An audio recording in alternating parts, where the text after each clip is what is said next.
함께 교독한 이사야서 9장 8절부터 10장 4절 말씀까지 중심에서 이스라엘을 향한 하나님의 분노, 이스라엘을 향한 하나님의 분노라는 제목으로 하나님 말씀 증거하겠습니다.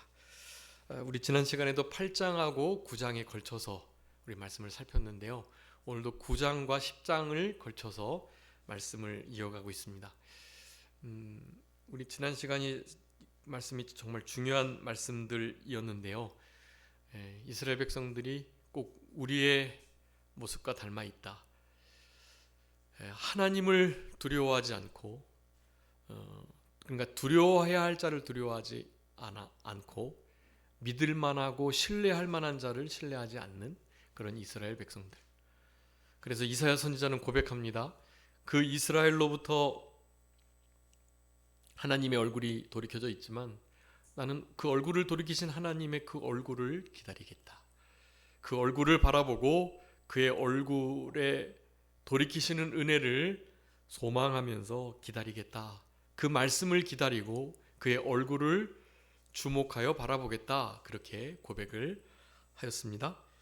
그런 것들이 우리 불신 세상과 또 악한 자 안에 처해 있는 이와 같은 타락한 세상을 살아가는 우리 참된 하나님의 백성들의 아주 중요한 삶의 원리라는 것을 우리에게 말씀해 주고 계셨고, 그러니까 두려워할 자를 두려워하고 신뢰할 만한 자를 신뢰하고 하나님의 얼굴을 구하고 바라고 하나님의 말씀을 기다리는 것, 여러분 이것이 우리들의 신앙의 중요한 모습들입니다.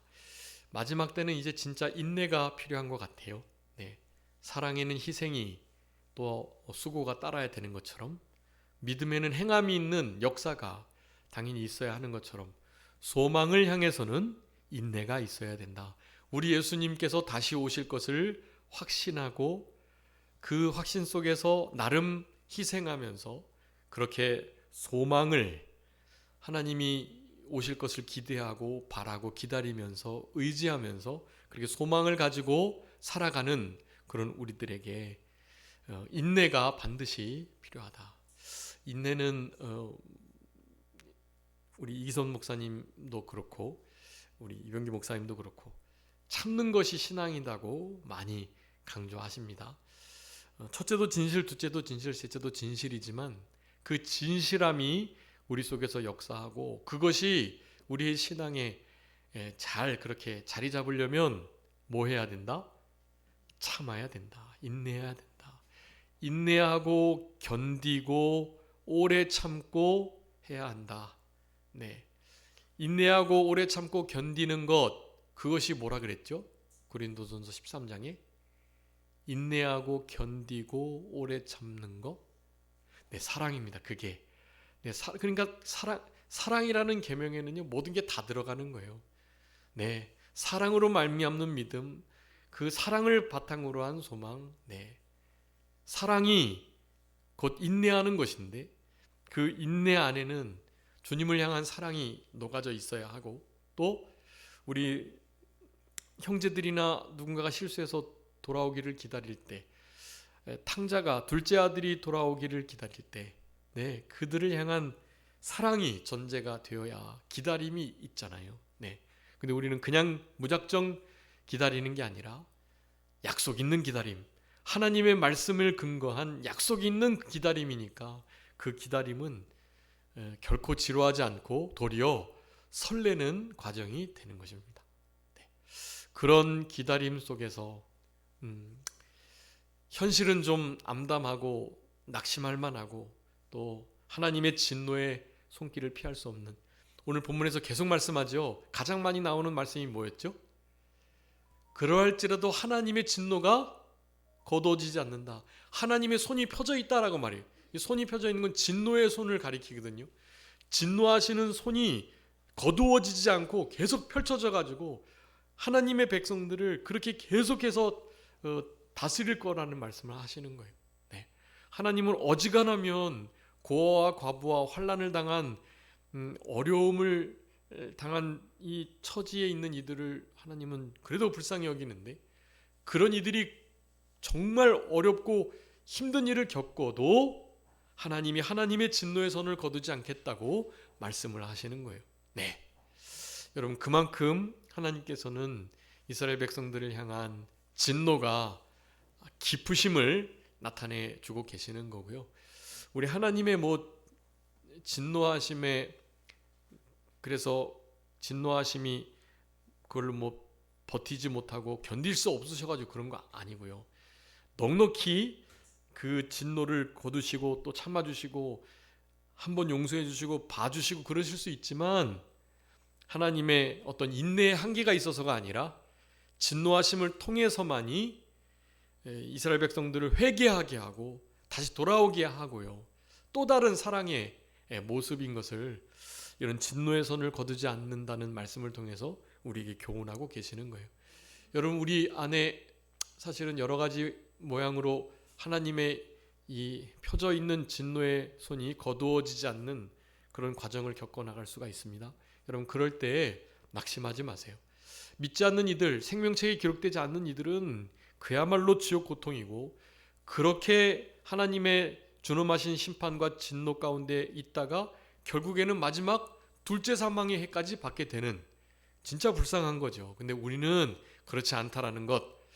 우리들은 그런 진노와 여러 가지 고통을 당해도 그 모든 것들이 우리의 구원에 큰 유익이 되고, 우리 신앙의 겸손함, 낮아짐에 중요한 동력이 되고, 또 자기 죽임, 죄를 떠나고 자기를 부인하면서 그렇게 좀 신앙 인격이 만들어지는 그런 과정 속에 반드시 있어야 할 것들이기 때문에요.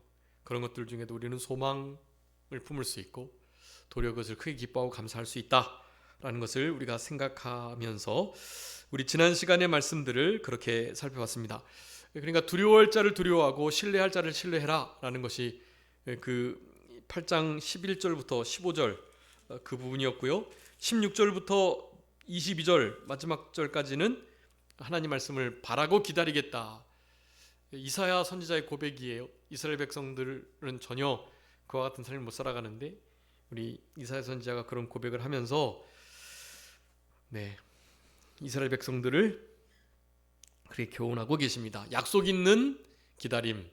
그 이사야 선지자의 두 아들이 있었죠. 아들 이름이 뭐였죠? 첫째 아들은 스자로 시작하는데 스알야숲. 8장 3절에 있죠. 7장 3절 스알야숲.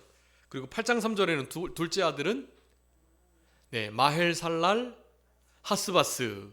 스알야숲과 마헬살랄 하스바스, 이 두 이름이 하나님께서 징표로 예표하신 말씀의 그 예표들인 거예요. 그 이름들이. 자녀들을 통해서 하나님 말씀 이루시겠다는 말씀이 바로 그 말씀입니다. 스알야숲은 무슨 뜻이죠? 남은 자가 돌아온다. 남쪽 유다 나라마저 패망을 당해서 그렇게 하나님의 진노의 손길을 피할 수 없지만 아수르가 아닌 바벨론에게 망하여 70년 동안 종살이하게 되겠지만 반드시 남은 자가 돌아온다. 아들의 이름을 통해서 약속 있는 소망을 허락하여 주셨다라는 거예요. 마일살라라스바스는요, 진노가 속히 임한다. 하나님의 진노와 하나님의 허락하신 그 노력들이 속히 빠르게 그들에게 펼쳐지고 이루어질 것이다 라는 것을 그렇게 말씀했던 거죠. 지금 북쪽 이스라엘이 아람 나라와 연합해가지고 남쪽 유다 나라를 괴롭히고 있어요. 그런데 남쪽 유다 나라는 그 두 나라가 두려워가지고 아수르라는 이방 나라를 힘입어가지고 그네들을 막으려고 해요. 아수르 나라마저도 사실 하나님의 손 아래 있고 아수르 나라도 하나님이 기뻐하시지 않는 나라이기 때문에 니느웨 그 패역한 성읍, 하나님의 백성들을 함부로 대하는 성읍들이잖아요. 다 하나같이. 아람 나라 그 수리아는 뭐 말할 것도 없고요. 모압, 암몬 다 마찬가지죠. 특별히 대제국으로 이제 성장하게 될 아수르를 누르고 성장하게 될 메데바사, 바벨론, 페르시아 이런 나라들은 뭐 얼마나 타락한 문화를 가진 이방 나라들이잖아요. 그런 나라들을 다 하나님은 손 아래 두시고 그들을 몽둥이로 사용하실 뿐이에요. 그런데 그런 나라를 의지하니 하나님께서 얼마나 가슴이 답답하시고 안타깝고 그러시겠어요. 야, 너희들 아수르 의지하는데 의지할 자를 의지해야지. 나를 의지해야지. 야, 아수르 걔네들도 곧 망하게 될 거야 라는 것을 하나님이 사인을 주시는 거예요. 그 아람 나라와 북쪽 이스라엘은 당연히 아수르에게 망하게 될 거고요. 근데 아수르를 의지했던 남쪽 유다 나라가 그 아수르 나라의 계속된 침략을 받게 되는 겁니다. 네. 결국엔 근데 그 아수르 나라도 어떻게 된다고요? 바벨론에게 망하게 된다는 거예요. 아수르를 의지할 게 아니다 라고 말씀하면서 그렇게 다른 나라를 등에 업고 견제를 하고 방해를 한다는 것은 얼마나 어리석은 일인지를 그렇게 설명해 주고 계셨던 것입니다. 네, 그 자녀들의 이름을 통해서 이사야의 두 아들의 이름을 통해서 그와 같은 사인을 계속 주셨던 거예요. 네, 그러면서 진짜 귀한 사인을 이제 9장 우리 초반부 9장 7절까지 말씀을 드렸습니다. 그게 바로 메시아 구세주, 바로 그리스도 되시는 예수 그리스도께서 진짜 유일한 소망이 된다. 큰 빛이, 이방의 빛이, 복음의 빛이 사망의 그늘 가운데 앉아있던 이들에게 비추게 될 거다. 그 아이가 한 아기가 낳는데 그 아기의 이름이 뭐라고요? 기묘자라, 모사라, 전능하신 하나님이라, 영존하시는 아버지라, 평강의 왕이라. 네, 5가지의 이름이 주어져 있습니다. 여러분, 이것은 우리들에게 큰 힘과 위로가 되는 거고요. 지금 읽어도 얼마나 가슴 벅찬 이름이잖아요. 삼위일체의 교리를 증거하는 아주 중요한 말씀. 우리 예수 그리스도 그 한 아기가 영존하시는 아버지시래요. 네, 그분이 전능하신 하나님이래요. 네, 제2위 하나님이신 성자 예수 그리스도 메시아 되시는 그분이 바로 하나님이신 것을 증거하는 아주 중요한 말씀들이에요. 평강의 왕이시다. 네, 여러분, 평강을 얻으려면 우리 그 8장 후반부에 있던 그 말씀을 지켜야 되는 거예요. 하나님만을 두려워하고 하나님만을 의지할 것, 하나님의 말씀을 기다리고 바라면서 하나님의 얼굴을 구할 것, 이 두 가지를 해야 하나님의 평강이 우리의 삶을 주장한다라는 것을 우리 지난 시간 8장 후반부하고 9장 초반부의 말씀을 통해서 우리에게 주신 것입니다. 자, 오늘의 본문의 말씀도 그런 구조를 가지고 있습니다. 우리 9장 8절부터 10장 4절까지 말씀의 그 대소지를 좀 나눠 보면 우리 그 공과를 잘 참조해 주세요. 8절부터 12절까지 9장 8절부터 12절까지 교만해 가지고 하나님의 말씀을, 하나님의 능력을, 그래서 하나님만을 의지해야 되는데 그런 것들을 거스리는 이스라엘 백성들에 대하여 말씀을 해주고 계세요. 여러분, 교만이 왜 온다 그랬죠? 교만이 왜 교만해진다 그랬습니까?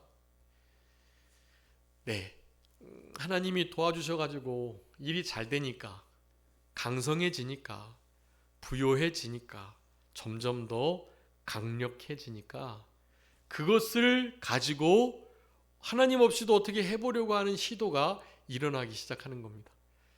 그렇게 되니 그렇게 시도를 해보고 조금 하나님 없이도 괜찮겠는데 하는 생각이 드니까요, 하나님을 마음으로 떠나는 거예요. 여러분, 하나님을 마음으로 떠나는 것을 전문용어로, 신학적 용어로 영적 간음이라 그래요. 그게 영적 간음, 음란입니다. 하나님이 마음으로부터 멀어지는 것, 영적 음란이에요. 멀어지는 그 자리에 대신 뭐가 찾아올까요? 하나님이 아닌 그 무언가가 그 자리를 대신하는 거예요. 가장 중요하게 크게 다가오는 것은 만몬신인 물질, 재물이 하나님의 위치를 차지하고 있는 거예요. 지금 재물만큼 큰 우상 하나님의 위치를 차지하는 것이 있습니다. 뭘까요? 재물 말고 자녀. 네. 근데 요즘엔 또 자녀도 이제 별로 내 인생이 더 중요하니까요. 자녀들은 뭐 요즘에는 더 중요한 게 건강. 네.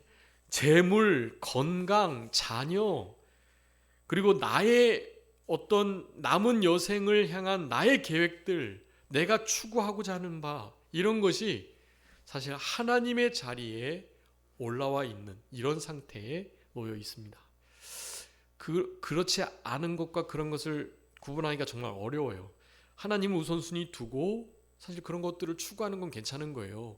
힘을 써서 재물도 많이 모아야 하고요. 자녀들과 함께 좋은 노후를 마지막을 보내는 건 너무 복되고 중요한 일입니다.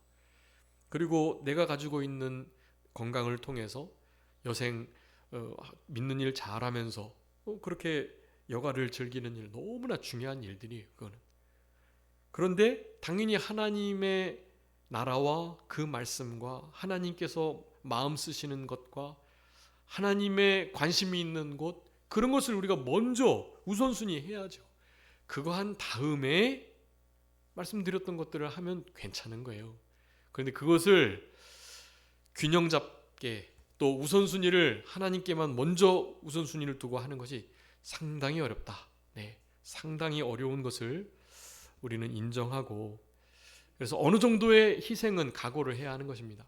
오늘 오전에 말씀드렸지만 그리스도를 본받아 토마스 아 캠피스라는 그러니까 신부인데요. 그러니까 기독교의 3대 고전이 있습니다. 여러분 이것은 꼭 읽으셔야 하는 거예요. 그러니까 성경책 다음으로 이 세 고전이 가장 많이 읽혔어요. 지금도 많이 읽히고 있어요. 말씀드린 토마스 아 캠피스의 그리스도를 본받아라는 책이에요.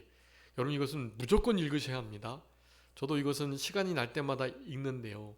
그 챕터마다 우리의 영성을 새롭게 하는, 아까 오전에 말씀드렸던 우리 어른 목사님들이 툭툭 던지셨던 그런 말씀들이 거기에 고스란히 다 기록되어 있어요. 그런 책은 우리 경건과 우리 신앙이 정말 유익합니다. 토마스 캠피스의 그리스도를 본받아 꼭 읽어보셔야 하고요. 그리고 혹시 3대 고전 뭔지 기억나시나요?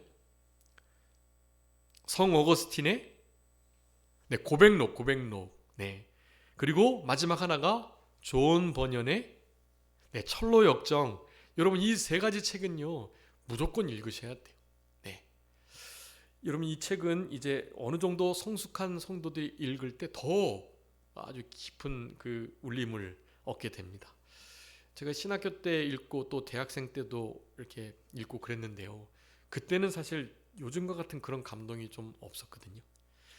근데 요즘에는 그런 거 읽으면요 그냥 옆에 이제 어른 목사님들이 계신 것 같아요. 그냥 그분들이 삶을 들여서 몸을 통과한 말씀들을 하시는 그런 말씀들이 그냥 주옥과 같이 기록되어 있습니다.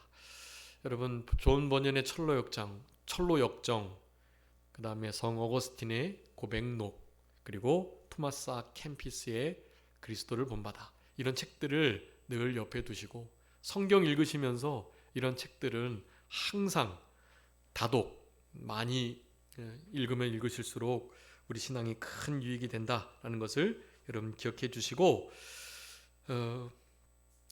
여러분 이 그리스도를 본받아 가지고 그렇게 살아가는 자기 죽임이 없는 이런 삶이 아니면 여러분 결코 영적인 우상숭배, 간음, 그래서 우리가 성공함으로 말미암아 하나님을 멀리 떠나게 되는 그것이 결국 하나님의 진노를 다시 불러올 수밖에 없는, 그것이 결국 교만케 되어 교만한 자를 하나님 어떻게 하신다 그랬죠? 대적하시고 비웃으시고 멀리하시고 싫어하시고 또 어떻게 하신다 그랬죠? 교만한 자를 던지신다, 물리치신다. 막 하여간 정말 막 무서운 말씀은 교만한 자에게 다 걸려 있어요. 반대로 겸손한 자는요 어떨까요? 은혜 베풀어 주시고 가까이 해주시고 은총을 내려주시고 막 은혜로 대해 주시고 복 주시고 생명 주시고 건강 주시고 물질 주시고 귀중히 여김을 받게 해주시고, 뭐 하여간 겸손한 건 다 그냥 좋은 게 다 거기 걸려 있습니다. 여러분, 겸손하면 진짜 망하게 되는 겁니다. 그래서 우리 큰 목사님은 진짜 자칫 교만해질까봐 칭찬도 잘 실제로 안 하셨고요. 그렇게 숨은 사랑보다는 면책으로 우리를 그렇게 대하셨던 건데요. 그게 얼마나 좋은 선생이고 지도자인지 알 수가 없어요. 그런 분이 안 계시니까 그런 자리가 얼마나 크게 보이는지 요즘에는 더 그런 것이 그립고 또 그렇습니다. 우리들이 이제 그런 존재들이 되면 되죠. 우리들이. 네. 그런 기독교 3대 고전과 같은 책들을 옆에 두시고 성경을 늘 읽으시면서 우리들이 누군가에게 그런 성자가, 성인이 되면 그러면 되는 것입니다. 이스라엘 백성들은 하나님이 주시는 복으로 그 복 때문에 결국에는 교만케 되어 하나님의 진노를 피할 수 없게 되었다. 너무나 안타까운 일인데요. 우리에게 하나님이 이런 복을 주신다면 그 복을 우선순위를 사용해서 늘 하나님께 먼저 드리고 하나님을 영순위에 두면서 주신 복을 정말 하나님이 기뻐하시는 대로 누릴 수 있는 우리들이 되어야 되겠습니다. 13절부터 17절까지는요. 그릇된 지도자와 그 인도를 받는 자들에 대해서 말씀하고 계세요. 지도자가 잘못되면 그 지도를 받는 이들도 잘못된다. 네, 진짜 그냥 가뭄에 콩나듯이 지도자가 잘못해도 어떻게 해요? 조금 잘 되는 경우가 있어요. 그것은 정말 드문 경우. 네, 왕대밭에서 왕대 나는 겁니다. 소경이 소경을 인도하면 구덩이에 빠질 뿐인 거예요. 아무리 서당 선생님이 바담풍 이렇게 혀자를 본 소리로 바람풍 해야 되는데 바담풍 이렇게 말하면 뭐 학생들은 어떻게 따라하겠어요? 학생들이 바람풍 할 수가 있겠어요? 선생님한테 계속 바담풍 그렇게 들었는데요. 스승님이 잘못 가면, 스승이 잘못 교훈하면, 지도자들이 교만한 길을 가게 되면 그 뒤를 따르는 모든 이들도 그 길을, 멸망의 길을 가게 될 뿐인 것입니다. 이 지도자들의 책임이 큰 거예요. 그래서 우리 야고보 사도는 많이 선생이 되지 마라 명령하셨어요.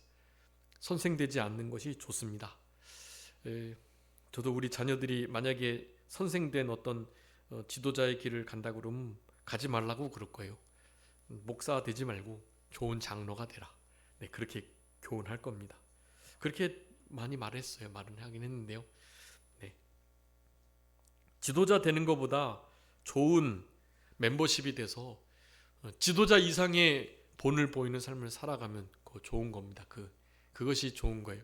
목회자들을 잘 돕고 목회자들의 필요를 잘 채우는 장로님, 그런 장로님, 그런 집사님, 권사님이 되면 뭐 훨씬 더 좋은 겁니다. 그게. 네. 바른 지도자들을 만나게 해주신 게 얼마나 감사한지 모르고 눈 뜨고 태어나 보니 우리 교단에서 잘하고 있는 거예요. 이건 너무 감사한 일입니다. 굳이 바른 진리를 찾아 헤매지 않았어도 그냥 눈 뜨고 일어났는데 그냥 보수적인 아주 좋은 진리를 세워나가는 그런 교단의 신앙생활을 하는 거죠. 눈 떴는데 내가 저쪽 중동 지방에 태어나서 무슬림을 섬기고 있다. 그 얼마나 큰 불행이잖아요. 이제 무슬림을 믿는 모슬림 사람들을 불행하다라고 말하면 이제 차별금지법이 통과가 되면 그런 것이 다 불법이 됩니다. 혐오 표현이 되는 거예요. 아니 예수님만 믿어야 행복하냐? 이슬람 믿는 사람들은 다 불행하냐? 하면서 법적인 제재가 가해지고 그런 말을 할 수 있어야죠. 그쪽 사람들은 기독교 믿으면 다 망한다. 그런 말 할 수 있어야 되잖아요. 우리도 거기 믿으면 망한다. 이런 말 할 수 있어야만 하는 거예요. 그게 그런 바른 사상과 정신을 가진 사회예요. 그게. 그런 것을 법적으로 제재하고 혐오 표현을 금지하는 것 자체가 건강하지 못하다는 뜻이에요. 사실은. 네. 이제 모든 나라는 결국 그렇게 가게 되고요. 이것은 다 영적인 프로세스, 영적인 과정들인데요.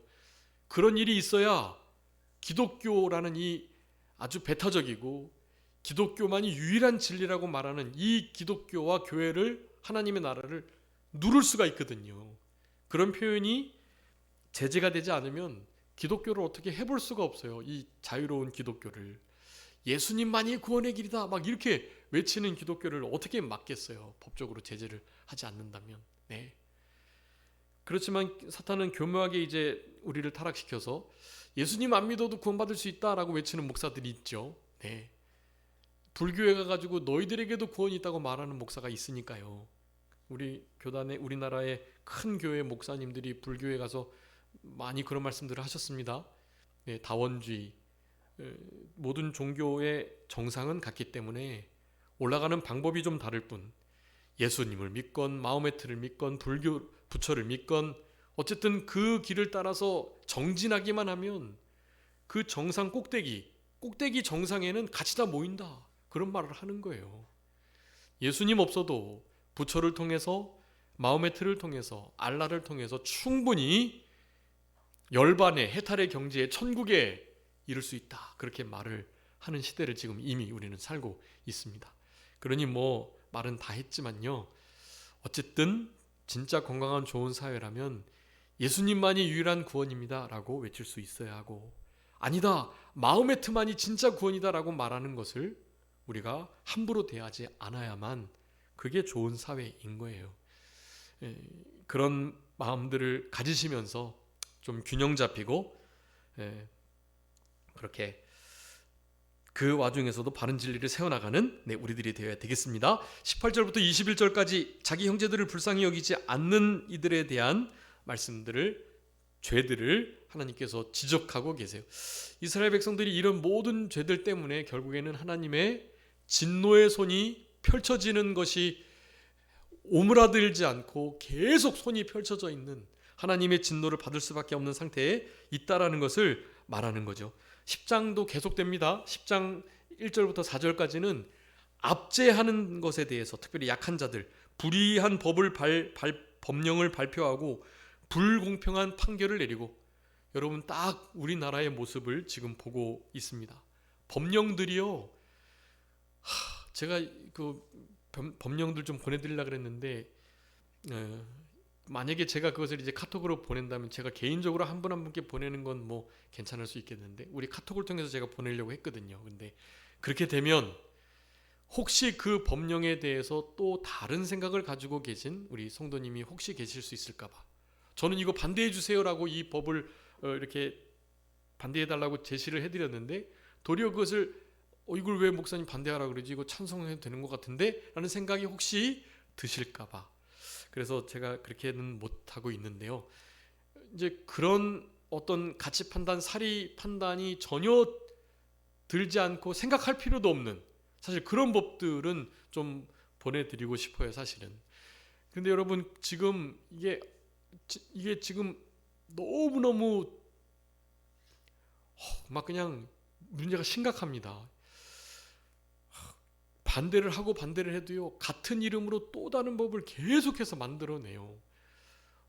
이 국회가요, 여러분, 제가 생각할 땐 이 국회가 다 그냥 해산을 해야 될 것 같아요.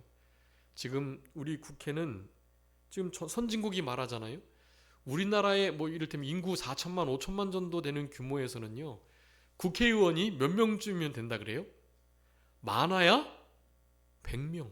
진짜 맥시멈 200명 정도면 시도의원들 전혀 없어도 우리나라를 정말 잘 다스릴 수 있대요. 좋은 법을 만들고.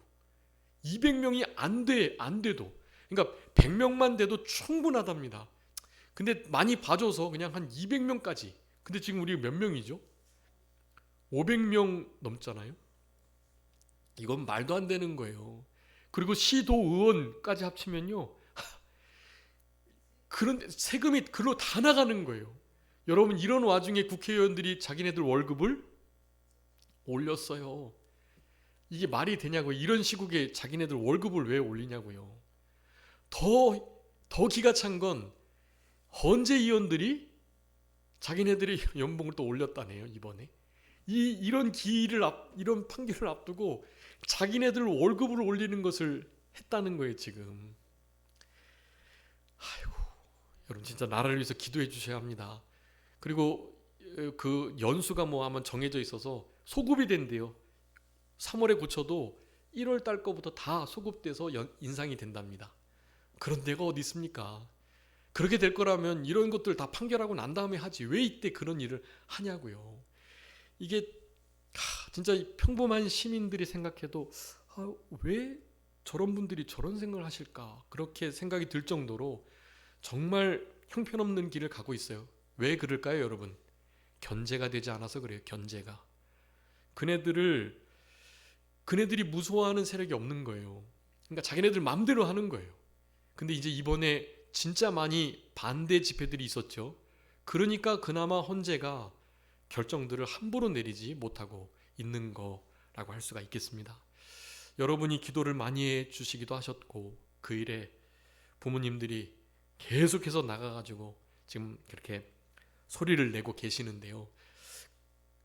그래도 변하지 않습니다 사실은. 네, 악한 것은 그 악은 그 주도적 성향이 변하지 않아서 하나님 앞에 막 그 인생 전체가 막 쑥대밭 되도록 그렇게 되지 않는 이상은요 그게 안 변하는 것 같아요. 제 생각은 그래요. 그렇지만 하나님의 특별한 은혜와 섭리 속에 적어도 불공정하고 불공평한 판결이 더 이상 이루어지지 않고 그러한 불의한 법들이 더 이상 제정되지 않기 위해서 하나님께서 은혜를 허락하신다면 일말의 가능성이 좀 있을 것 같긴 합니다. 어쨌든 이스라엘 백성들의 모습과 우리가 너무나 닮아 있고 지금 이스라엘 백성들이 이런 불의한 불법한 법령들을 퍼뜨리고 그것으로 판결을 내리고 이런 일들 때문에 하나님의 진노의 손을 거두실 수가 없다고 말하는 거예요. 여러분 어떻게 되겠어요? 아무도 무서워하지 않고 자기네들 마음대로 무소불위한 권력을 휘두르고 있는데요. 여러분 대통령이 지금 무소불위한 권력을 휘두르고 있나요? 그런 권력을 가진 자가 어떻게 감옥에 갈 수 있냐고요. 지금 제왕적 대통령제가 아닙니다. 우리나라는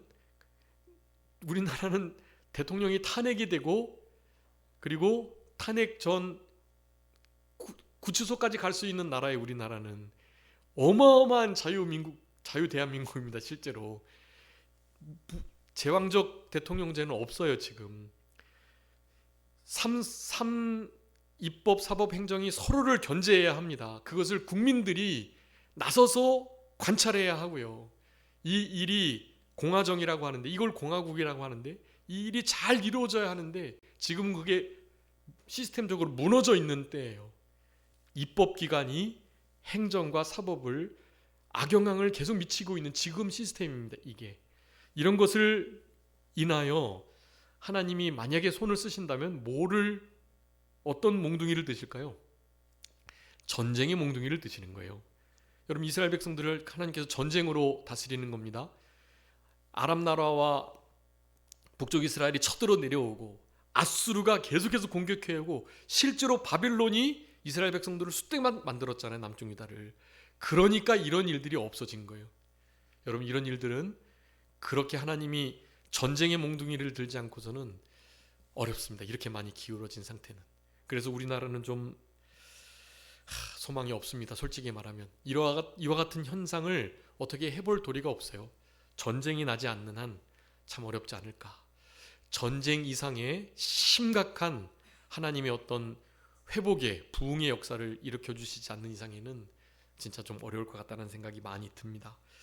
여러분 형제를 불쌍히 여기지 않고 약한 자들을 압제하는 불공평과 불의한 일들이 계속되는 법이 발표가 되면 국민의 저항권은 의무가 되는 거고요. 로마서 13장 모든 권력이 하나님께로부터 온 것이 맞지만 그 권력들이 우리의 신앙의 양심을 거스린 일을 할 때는 어떻게 해요? 신앙의 양심을 따라서 그 일을 분별하고 신앙의 양심이 맞으면 당연히 우리가 원치 않는 일이라도 신앙 양심에 맞다면 우리는 그 불법처럼 여겨져도 우리는 그걸 따라야 해요.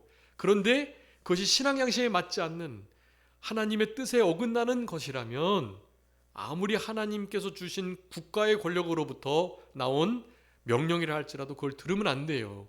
그게 바로 양심을 따라 섬기라는 말씀이. 양심이 중요한 겁니다. 그래서 양심을 통해서 우리는 신앙생활을 하고 하나님 말씀을 분별해 나가야 되는 거예요. 국가 명령이라고 다 따랐으면 안 됩니다. 아닌 것은 아니다 해야 하는 것이 우리 그리스도인들의 임무라는 것을 우리에게 말씀해 주고 계세요. 불법한 명령들을 통해서 약한 자들을 하나님의 진노가 떠나지 않습니다. 여러분, 하나님의 진노가 계속된다는 게 어디 있었죠?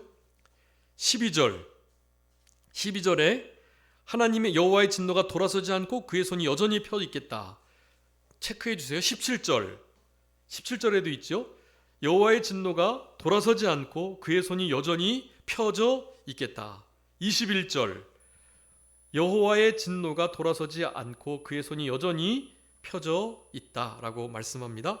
마지막 10장 4절에서도요 그렇게 말씀하죠. 그의 여호와의 진노가 돌아서지 않고 그의 손이 여전히 펴져 있다. 하나님의 진노의 손을 거두실 수가 없다는 표현을 계속하고 계시는 거예요. 여러분, 왜 이렇게 됐다 그랬죠? 교만 때문이라고 말씀드렸습니다. 왜 교만해졌죠? 강성하고 번성하고 풍성하고 풍요해지니까요. 하나님 없이도 살 수 있을 것처럼 여겨지니까요. 하나님을 그렇게 떠나서 영적 간음을 한 것입니다.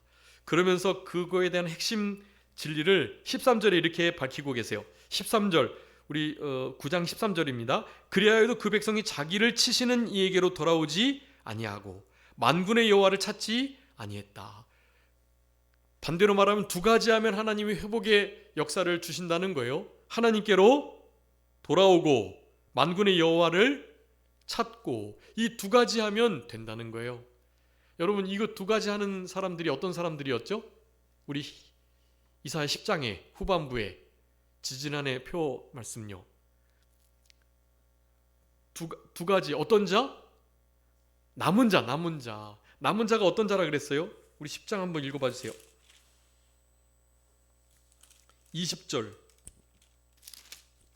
그날에 이스라엘의 남은 자와 야곱 족속의 피난한 자들이 다시는 자기를 친 자를 의지하지 아니하고 이스라엘의 거룩하신 이 여호와를 진실하게 의지하리니 남은 자 곧 계속 야곱의 남은 자가 능하신 하나님께로 돌아올 것이라. 이스라엘이여, 내 백성이 바다의 모래가 될지라도 남은 자만 돌아오리니 넘치는 공의로 파멸이 작정되었음이라. 이미 작정된 파멸을 주 만군의 여호와께서 온 세계 중에 끝까지 행하시리라. 아멘. 여러분, 이 세 가지 하는 사람이 남은 자였잖아요. 첫 번째는 거룩하신 이스라엘 하나님께로 하나님을 진실하게 의지하는 자. 네, 20절 후반절에 거룩하신 여호와를 진실하게 의지하는 자. 두 번째는요, 전능하신 하나님께로 돌아오는 자. 네, 진실하게 의지하는 자가 그렇게 하나님을 신뢰하고 하나님을 찾고 하나님께로 돌아오는 거예요. 그러니까 이 남은 자가 될 때 하나님께로 돌아와 하나님만을 찾고 하나님을 바라는 일이 이사야 마음과 같은 그와 같은 시민들이 생기게 된다라는 것을 말하는 거예요. 그러면서 결정적으로 하나님의 작정하신 파멸이나 하나님께서 결정하신 절대 주권의 일들은 반드시 하나님이 뭐 하신다? 성취하신다. 하나님의 절대 주권을 믿는 자가 바로 남은 자인 거예요. 여러분, 남은 자가 될 때 하나님이 이런 펴져 있는 손을 거두시고 하나님의 진노를 막아서는 일을 할 수 있는 거예요.